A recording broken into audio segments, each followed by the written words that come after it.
కేంద్రం ప్రకటించిన జాతీయ క్రీడా పురస్కారాలలో తెలుగు తేజాలు ఇద్దరు ఎంపికయ్యారు. అథ్లెటిక్స్ విభాగంలో ఎర్రాజి జ్యోతి, పారే అథ్లెటిక్స్ నుంచి జీవాంజీ దీప్తిలకు అర్జున అవార్డులు దక్కాయి.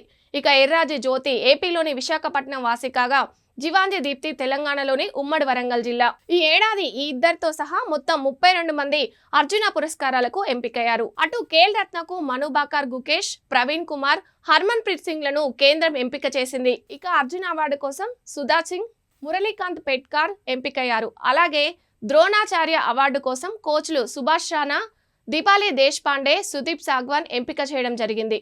ఇదిలా ఉంటే జాతీయ క్రీడా అవార్డులు 2024 విజేతల జాబితాను క్రీడా మంత్రిత్వ శాఖ ఈ రోజు ప్రకటించింది. ఈ నెల 17న ఉదయం 11 గంటలకు రాష్ట్రపతి భవన్లో జరిగే ప్రత్యేక కార్యక్రమంలో భారత రాష్ట్రపతి ద్రౌపది ముర్ము చేతుల మీదుగా విజేతలు అవార్డులను అందుకోనున్నారు.